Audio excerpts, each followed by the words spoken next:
Yogi Rupnath Ji sat in the middle of a huge audience while giving a spiritual talk. Then Yogi Rupnath Ji said these words to all of them. Those words are: in the pre-war moments of the Mahabharata, seeing the Kauravas, that means the army of Dhritarashtra, positioned and ready to begin fighting, Arjuna, whose flag was that of Hanuman, spoke the following words to Sri Krishna, as he lifted his bow to fight the battle. Place my chariot, O Achyuta, means Lord Krishna, between the two armies so that I may see those who wish to fight for us and also to see who I have to fight against in this war. Yogi Rupnath Ji said. After being requested by Gudkesa or Arjun, Hrishikesa, that means Lord Krishna, placed Arjun's magnificent chariot between the armies.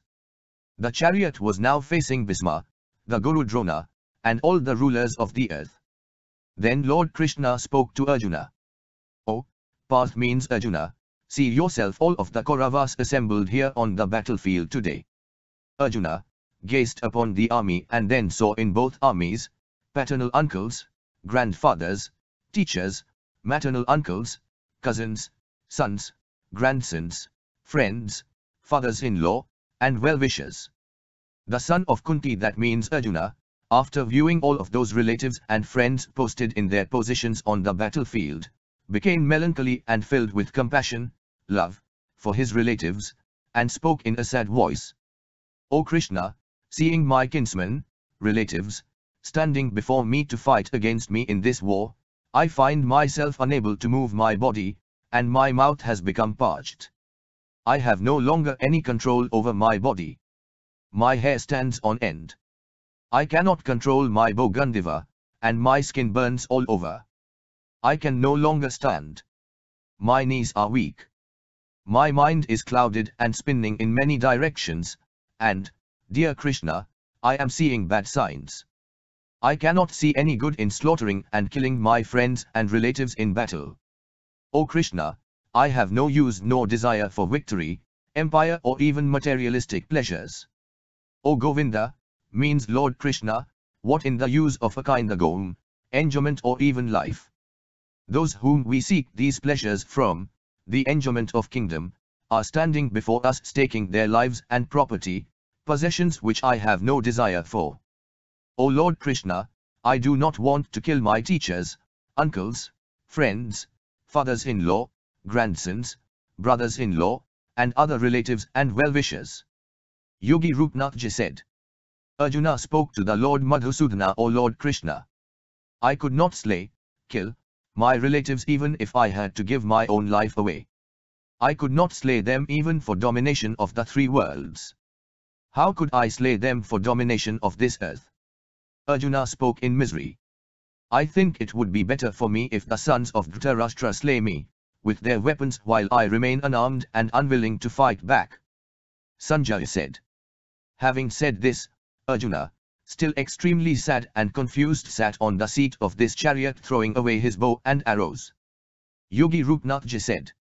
Madhusudana, Lord Krishna, then spoke in his divine voice unto Arjuna, who was terribly upset and overcome with grief and guilt at the thought of war he was about to enter into. Yogi Rupnath Ji said. The divine blessed Lord said unto Arjuna.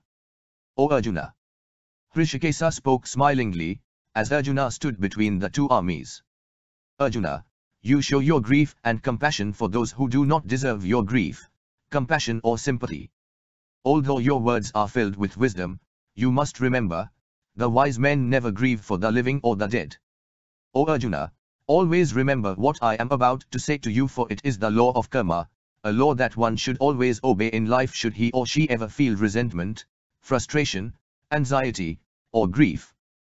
You have the right only to perform your actions, duties and responsibilities in life.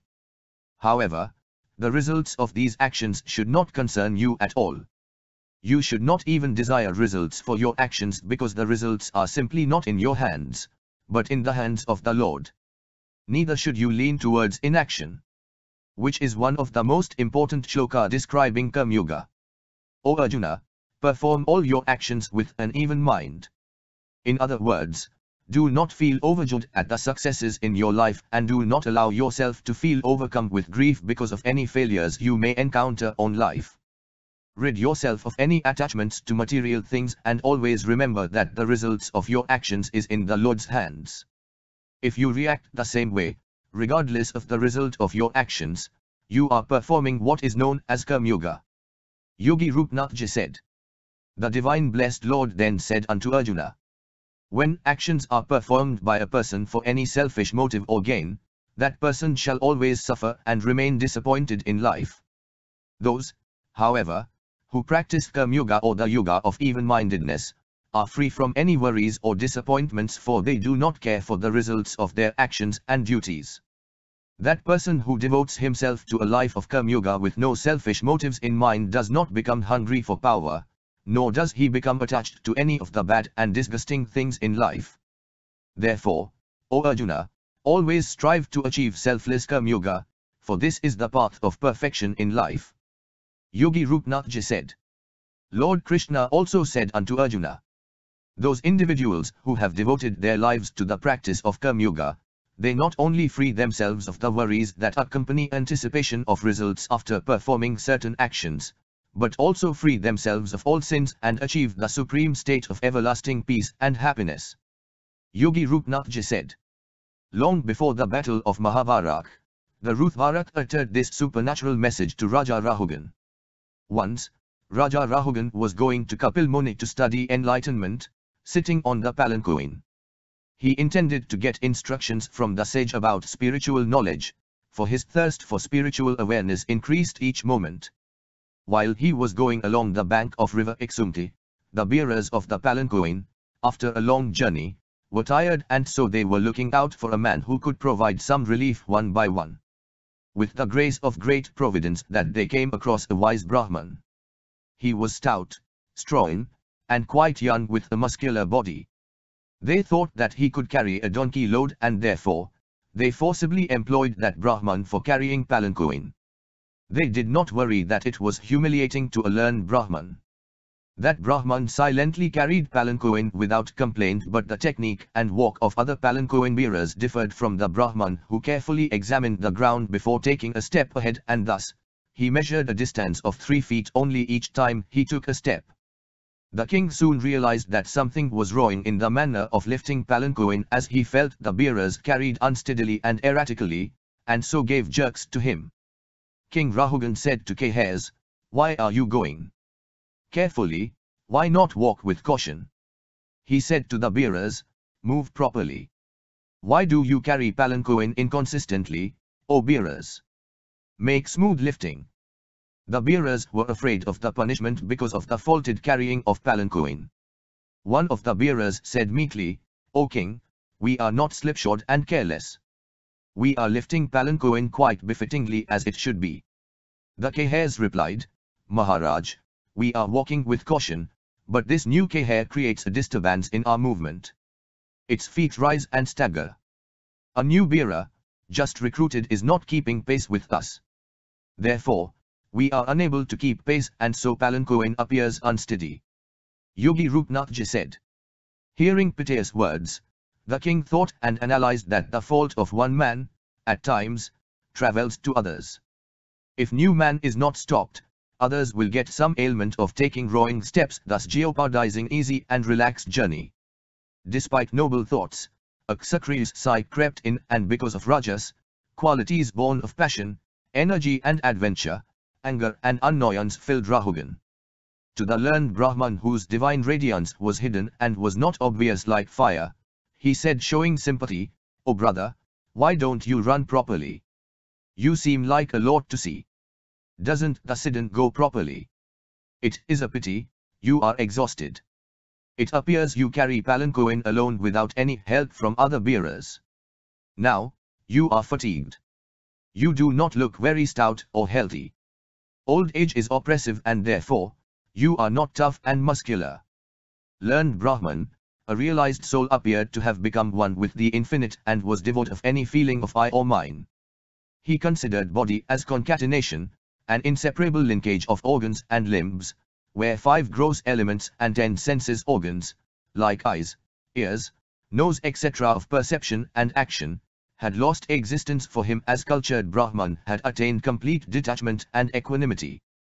Everything in the world of the visible had lost relevance, and internally feelings and thoughts born of mind, heart and intellect had become dead for the Brahman, for he was now totally devoted to him alone. King got infuriated after some time when he observed that his words had no effect and the bearers still carried palanquin unsteadily, causing discomforts. To teach a lesson, he said curtly, "Array, what is this? Are you living? It looks you are as good as dead since you ignore and disobey instructions. It looks you are nervous and hot-headed. I think I should punish you like Yam and correct your perversity. I do not approve of this transgression. Follow my command carefully, otherwise I will punish." Yogi Rupnath Ji said. Rahugna had a temperament that was a mix of rajas and tamas, earthly infatuation or creation and destructive or obsessive qualities, and so he began to talk irrelevantly without any decency. Thus, he displayed great disrespect to the Brahman. Perhaps, the king was not acquainted with the queer and deluding way of yogis. The Brahman was silent for a long time. He heard words of a great king and therefore, hearing Rahu's statement, Rudharak smiled. He smiled and said, "You can punish the body, but cannot give me. I am not a body but a soul. I am beyond both punishment and rewards. What's the point of punishing you? You can't even touch me." Rajan. I am neither Kapil Muni nor any sage. I was a king in a previous life. My name was Bharata. I left the door of the house in love and devotion to Lord Srihari. I started living in Harihar region. But I also forgot God by getting caught in the fascination of an antelope. While meditating on Mrigashisho, when the body was abandoned, the body of the antelope was obtained. Even after receiving the antelope's body, my knowledge of prebirth by the grace of God remained. I was saddened to think how ignorant I was. I forgot Lord Srihari by being trapped in the fascination of a dear child. Rajan, when I renounced the dear body, I received this Brahman body. Even after receiving the Brahman's body, my prebirth knowledge remained. I hide myself thinking that my birth should not go in vain. I am absorbed in the divine soul day and night. I do not have the attention of the body at all. Rajan, there is no king in this world. Neither the people, nor any rich, nor poor, nor any agricultural worker, nor any macro, nor any human being, nor any animal. All souls are souls. Brahm is Brahm. He said with an even mind, "O king, whatever you said just now, is truth. It is not ironical. If there is some load on the body, it is for a man who carries, and if there is a path, it is for a man who walks. If someone is fat and sturdy, it is body and not the soul inside. Wise people do not talk like this. I say a man like you is not expected to be impertinent. You understand what I told you. Load has a subtle meaning and so also path symbolizes another meaning." Yogi Rupnath Ji said. He knew that the king understood the difference in the meanings of the words he uttered, and so he did not elucidate. Nevertheless, after a pause, he resumed, "O king, understand subtleties of meanings when you speak of the gross and the subtle. You should also comprehend the meaning of stoutness and leanness of body. What is the precise meaning of ailments, worries, hunger and thirst, fears and strife, desire and old age, sleep and attachment to the pleasure of senses, anger and vanity arising out of egotism and grief you ought to understand. I hold that distortions in conduct appear only in a man who is born with feelings of identification with the body." Yogi Rupnath Ji said. He was quiet for some time and possibly waited for an appropriate response. None spoke and the journey continued. Learned Brahman took steps cautiously and then said in measured soft words, "When you identify with the soul, the self, these words have different meanings and take you to divine lands, but when you offer worldly meanings, these ensnare and make lives miserable. This I explain and so I understand. O king, if you think you are the master, what do you expect me to do? What service I should render? What objective you are going to attain? I know what is going on in your mind. By reproaching, correcting or teaching a lesson, you are not behaving like a king. What will you gain by punishing me? If I am a fool, a stupid, a conceited, a nervous fellow, then it is again like grinding flour, which is worthless and outlandish. For I am steadfast internally and externally. Yogi Rupnathji then said.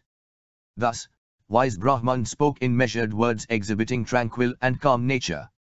The king understood clearly that Brahman was not a captive of ignorance and did not harbor love for identification with the body, and that was a reason he nurtured no feeling of animosity or friendliness while carrying palanquin. King of Sindhu and Suvira was in a contemplative countenance, for a Brahman spoke words that desired intensity of understanding since words contained hidden meanings. He realized that Brahman was fit to resolve puzzle of ignorance that continued to exist in the hearts of created beings, bringing sufferings born of ego and pride. However, the king cherished genuine faith and true ability to inquire into the truth of life. Expecting imminent curse from the Brahman, he did not wish to annoy a learned Brahman. Therefore, he alighted from the palanquin and stood on the ground. He was entirely bereft of arrogance and conceit of king of a vast kingdom. He fell flat at the feet of learned Brahman and, seeking forgiveness, spoke in a soft and humble voice, O godlike Brahman, you have worn the sacred thread, a distinguishing mark made of a thread, which a learned Brahman wears. Who are you, O Brahman, moving about so happily and disinterestedly? Are you among the Avdutas? An Avduta is one who has relinquished worldly feelings and obligations and lives as a recluse, from the pedigree of divine sages like Dattatreya, a Hindu deity, who speaks of Trinity, Brahma, Vishnu and Shiva, also known as Trimurti or the Supreme Soul, and others. Whose son you are? Where were you born and how have you arrived here? Have you come here for our deliverance or well-being? He looked at the learned Brahman and thought for some time. He resumed in soft words, Are you not sage Kapila, a personified Sattva, an embodiment of truth and righteousness?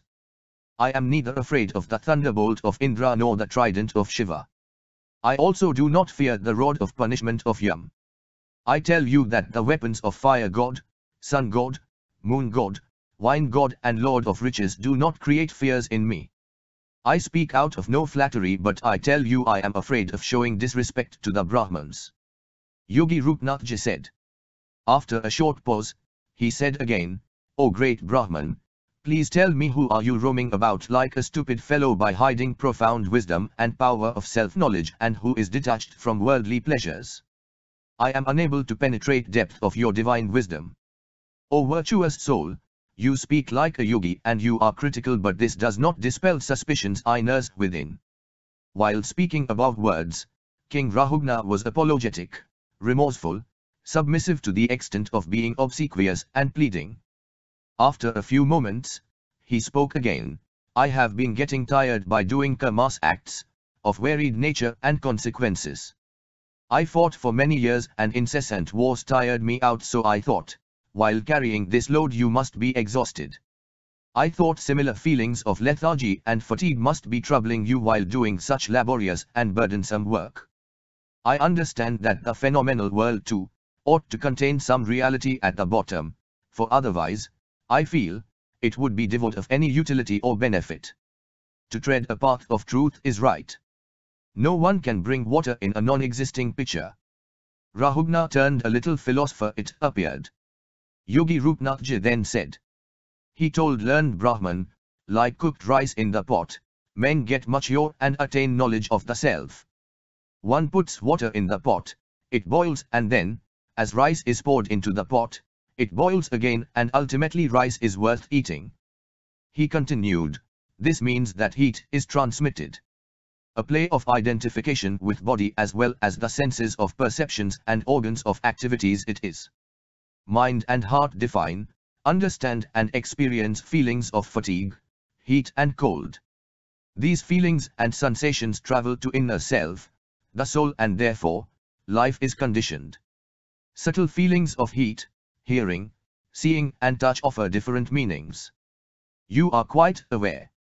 It is all a matter of service to the body, to the Lord, and ultimately to the great Lord, who creates, preserves and destroys.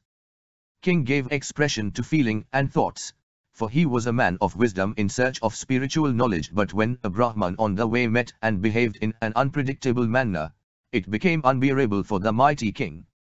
Yogi Rupnathji said. After initial anger, wisdom dawned upon and he desired true self-knowledge to get rid of delusions. He deduces that carrying of load by a learned man of wisdom and tafa is also like offering prayer to the Lord. Doing one's duties with devotion is worship. King was extremely regretful of humiliation he had inflicted upon a Brahman, and now every hurting thought and feeling waned. Wise Brahman cast a benign look at him so that he is purified of sins. Thus, a king in total modesty felt penitent at his conduct and wanted mercy and blessing from a Brahman of tafa. That Brahman, Bharak, was quite soft and humble when he told king that a man of wisdom and learning never talked so much. King spoke of wisdom and self-knowledge for a long time as if to impress others. It did not speak well of a man of wisdom to talk of mundane relations while talking of absolute reality. Vedic teachings, heavenly enjoyments, and the means of obtaining form a wing of attaining knowledge. There, he talked about the Upanishads and further told that knowledge contained in holy books did prove adequate to reveal truth directly. Silence prevailed for some time as they looked at each other. After a deep thought, he said, so long mind of a man is dominated by the qualities of sattva, rajas and tamas, it continues to stay unrestrained and yields him fruit which is either virtuous or sinful, and this he knows through sense of perception or action. Holy Brahman told mind was a conditioned venture of soul and therefore, identified with it and body and remained a storehouse of various impression, virtuous or sinful, and so he was also attached to the pleasures of the senses, the earthly existence, and was often disturbed by the above three qualities. Thus, modes of Prakriti nature play a significant role in identifying. Brahman continues his discourse on mind and matter. Mind is reason of besmirched state of mundane life, for this ID guided by three qualities, and it is the cause of liberation when a man goes beyond the horizons of three qualities and feels as if these did not exist. When mind is attached to the pleasures of life that are just another figurative shape or variation of three qualities, it leads man to sufferings and miseries, and as already told, if there is absence of the three, it is a life of beatitude, Brahman observes. Brahman further tells how the organs of actions, senses of perception and ego, distress mind, and if a man exercises complete control, he is liberated. Rahugna continued listening to words of wisdom of great Bharata who had appeared as a Brahman before him. He stood speechless and could not find words to intercede. Bharata, a Brahman, told him, a man is an embodied soul and it continues to revolve in whirlpool of mundane existence so long it does not realize true nature of self. A man achieves this state of mind only when he shakes off illusions, Maya delusory potency, and stops identification with the body. Deep wisdom of a Brahman enthralled him. One would be able to stay away from embodied relationship of living beings with the strength of wisdom, Brahman revealed. Further, he will shatter to tiny fragments or rather exterminate enemies, who continue to haunt a man with feelings of anger, greed, lust, infatuation, arrogance and jealousy. If he does not, then mind shall remain conditioned to uninterrupted succession of grief, infatuation, disease, attachment, greed and animosity, and so enemies like mine and I will chase driving man to cycle of birth and death. Knowledge of self is possible when one concentrates at the holy feet of Lord, he explains. Great Brahman's teaching on how to get rid of infatuation of worldly pleasures opens up gates of divine glimpses before the eyes of the king, but still his thirst to know more had not quenched. One infers that the king symbolized aspirations of an embodied being to get out of the snares of earthly charms, fascination and pleasures, which do not lead to salvation but shackle mind and body more and more cruelly and bring sufferings to human beings. Everyone living on this earth encounters this dilemma. Sufferings and miseries in the world are result of enslavement to three dangerous qualities, namely modes of the Prakriti. If sattva gunas guide and govern mind and heart of a man while suppressing or killing inclination to rajas and tamas, life will be happy and automatically will lead to deliverance. In fact, Bharat, a poor Brahman, conveys this message of the self.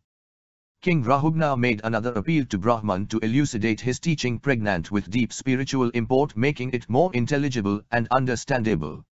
Yogi Rupnathji said, Holy Brahman said, a man remains under constant delusion and thinks that he is doer of everything around. It is not so. He always lives in illusions, and a state of dreams makes him lethargic, inapt and impotent to know mystery of life on earth and beyond. Phenomenal existence is a creation of Maya, a creative energy of the Lord with wide-ranging qualities and identities such as substance, the gross elements, nature, the mutability of phenomena, predisposition and time, spirit, which disturb symmetry of three qualities, and karma, good or virtuous or evil destiny. O king, consciousness is alone, pure and absolute without inside or outside, one ought to understand. He continued to say after a pause, O king, one does not attain heightened consciousness through asceticism or Vedic rituals or feeding food and giving essential offerings to the needy and the poor. This is unworkable through performance of religious duties or yajnas pertaining to household life where entertaining a guest or serving an afflicted or suffering is involved. It is not a study of Vedas or Upanishads or worship of gods or goddesses or lords of water, fire, sun or any other god, but it is sprinkling one's body with the dust of holy feet of exalted souls, and therefore, O king, concentrate on the feet of the great Lord, a holy karma. Yogi Rupnathji said. Curiosity of Rahuguna subsided at last when he said, It is therefore, out of fear that I move about with a detached mind. I roam about in disguise without attachment, as fears do not permit me to associate the self with anyone. I sever ties of infatuation with wisdom attained at the feet of blessed and exalted souls who attain godly consciousness. I will reach the highest goal. Rahugna's words exhibited faith and confidence in the Supreme Lord and began having glimpses of a pure self. Yogi Rupnathji then said, Rahugna continuous probing satisfied him in the end. Having realized the true nature of the Supreme Spirit, as taught by a saintly soul Brahman, Jadavarak, Rahuguna, a great king of Sindhu and Suvira territories, felt calmness and serenity when darkness of inner self was dispelled. He felt purified as false wisdom, ego and pride born out of earthly existence vanished. Without waiting for a moment, he shed ruined notions, feelings, thoughts and other inessentials created through ignorance and infatuation with worldly life growing in his mind. Now, he realized that nothing than the body seemed transitory and therefore, likely to perish. This understanding becomes possible when one dedicates life to the Supreme. Thus, Rahuguna was guided to a path of salvation. Attachment to worldly pleasures of the senses and the materialistic aspirations and reflections bring miseries and inner dilemmas in life of a man. If he is able to stand apart, does assigned worldly duties with the consciousness of modes of Prakriti and adheres to the truth and them, he can definitely live life of harmony and prosperity. In the present scenario of violence, greed and corruption with predominance of rajas and tamas gunas, if one guards properly, life has meaning and purpose. Yogi Rupnathji said. Ruthvarak said, Rajan, man should try only to attain Brahm. This is the meaning of human life. This is the best knowledge, and this is the best religion. Rahu was satisfied after getting the nectar of knowledge from his roots. He pleaded with Ruthvarak, Mahatman, let me be at your feet, make me your disciple. Jadavarak replied, Rajan, who I am, you are the one. There is neither a teacher nor a disciple. All our souls are Brahm. Jadavarak continued to reveal his knowledge through his conduct and behavior as long as he remained in the world. When the final time came, he slept in Chernidra, dissolved in Brahman. This whole world is derived from Brahman and merges into Brahman itself. Anyone who can understand this Leela of Brahm gets happiness and peace in the world. Feelings for the body are confined to the false body because it is only local, which no one can ever support. Ordinary people do not understand these words, so the unique Absolute Soul manifests itself as the Absolute Master. Feelings for the body are confined to the false body because it is only local, which no one can ever support. Ordinary people do not understand these words, so the unique Absolute Soul manifests itself as the Absolute Master. Anyone who can understand this Leela of Brahm gets happiness and peace in the world. Feelings for the body are confined to the false body because it is only local, which no one can ever support. Ordinary people do not understand these words, so the unique Absolute Soul manifests itself as the Absolute Master. Feelings for the body are confined to the false body because it is only local, which no one can ever support. Ordinary people do not understand these words, so the unique Absolute Soul manifests itself as the Absolute Master. Yogi Rupnathji sat in the middle of a huge audience while giving a spiritual talk. Then Yogi Rupnathji said these words to all of them. Those words are: in the pre-war moments of the Mahabharata, seeing the Kauravas, that means the army of Dhritarashtra, positioned and ready to begin fighting, Arjuna, whose flag was that of Hanuman, spoke the following words to Sri Krishna, as he lifted his bow to fight the battle. Place my chariot, O Achyuta, means Lord Krishna, between the two armies so that I may see those who wish to fight for us and also to see who I have to fight against in this war. Yogi Rupnathji said. After being requested by Gudkesa or Arjun, Hrishikesa, that means Lord Krishna, placed Arjun's magnificent chariot between the armies. The chariot was now facing Bhisma, the Guru Drona, and all the rulers of the earth. Then Lord Krishna spoke to Arjuna.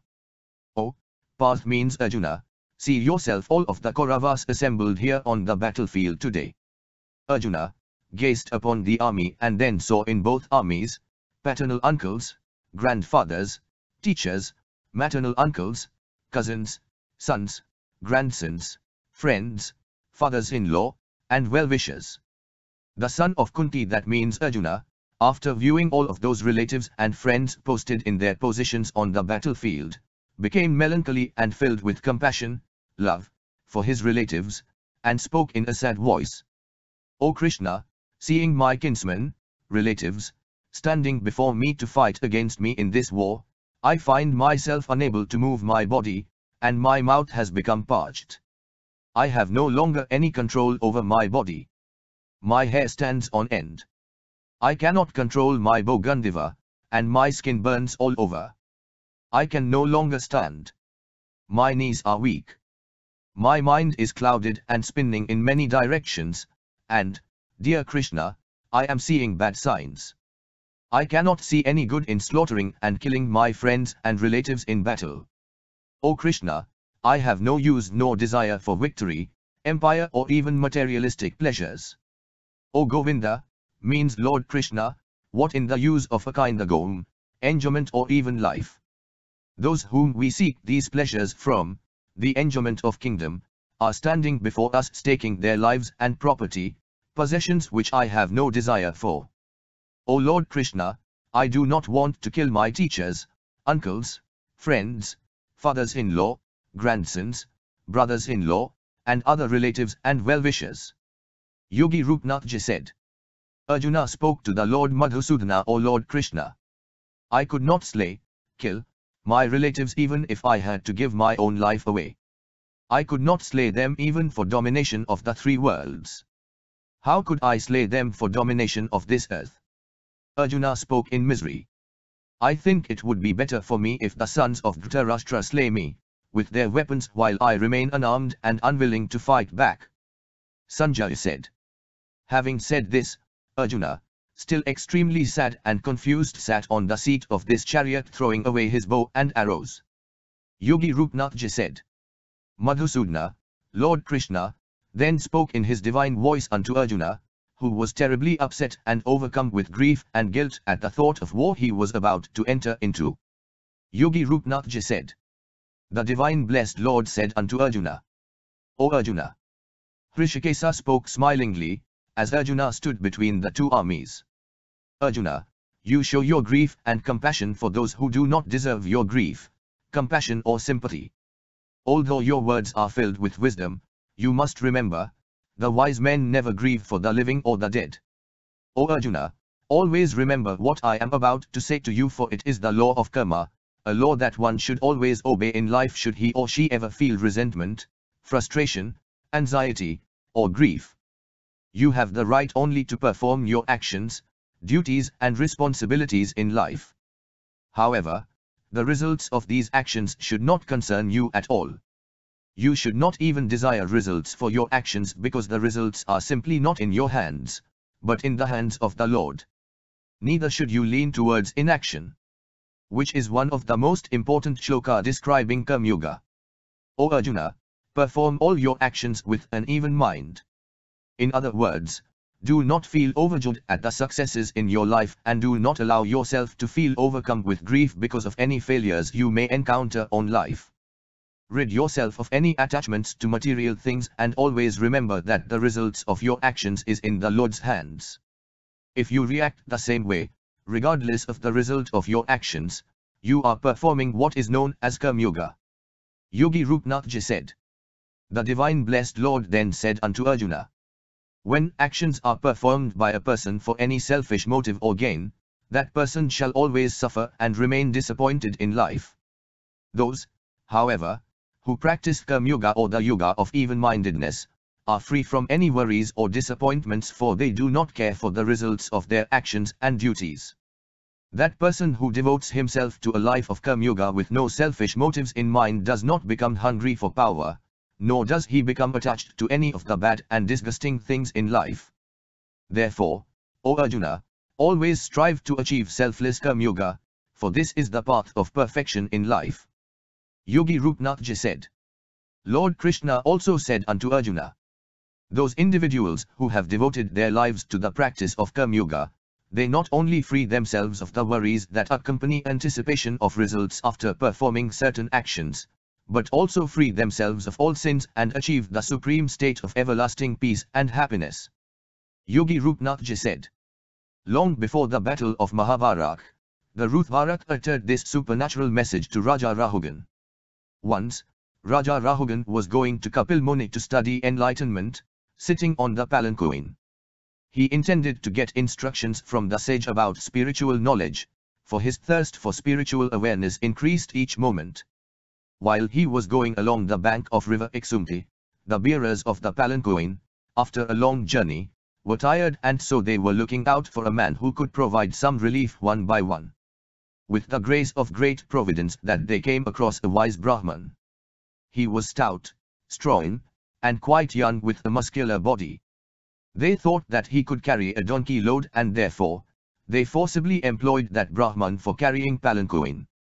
They did not worry that it was humiliating to a learned Brahman. That Brahman silently carried palanquin without complaint, but the technique and walk of other palanquin bearers differed from the Brahman who carefully examined the ground before taking a step ahead and thus, he measured a distance of 3 feet only each time he took a step.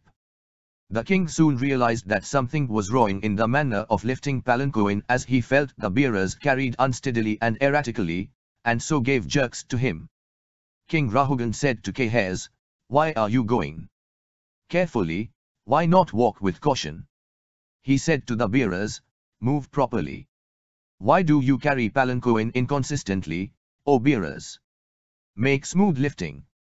The bearers were afraid of the punishment because of the faulted carrying of palanquin. One of the bearers said meekly, O king, we are not slipshod and careless. We are lifting palanquin quite befittingly as it should be. The Kehas replied, Maharaj, we are walking with caution, but this new Keha creates a disturbance in our movement. Its feet rise and stagger. A new bearer, just recruited, is not keeping pace with us. Therefore, we are unable to keep pace and so palanquin appears unsteady. Yogi Rupnathji said. Hearing piteous words, the king thought and analyzed that the fault of one man, at times, travels to others. If new man is not stopped, others will get some ailment of taking rowing steps, thus jeopardizing easy and relaxed journey. Despite noble thoughts, a Kshatriya's sigh crept in, and because of Rajas, qualities born of passion, energy and adventure, anger and annoyance filled Rahugan. To the learned Brahman whose divine radiance was hidden and was not obvious like fire, he said showing sympathy, O brother, why don't you run properly? You seem like a lot to see. Doesn't the Siddhan go properly? It is a pity, you are exhausted. It appears you carry palanquin alone without any help from other bearers. Now, you are fatigued. You do not look very stout or healthy. Old age is oppressive and therefore, you are not tough and muscular. Learned Brahman, a realized soul, appeared to have become one with the infinite and was devoid of any feeling of I or mine. He considered body as concatenation, an inseparable linkage of organs and limbs, where 5 gross elements and 10 senses organs, like eyes, ears, nose etc. of perception and action, had lost existence for him as cultured Brahman had attained complete detachment and equanimity. Everything in the world of the visible had lost relevance, and internally feelings and thoughts born of mind, heart and intellect had become dead for the Brahman, for he was now totally devoted to him alone. King got infuriated after some time when he observed that his words had no effect and the bearers still carried palanquin unsteadily, causing discomforts. To teach a lesson, he said curtly, "Array, what is this? Are you living? It looks you are as good as dead since you ignore and disobey instructions. It looks you are nervous and hot-headed. I think I should punish you like Yam and correct your perversity. I do not approve of this transgression.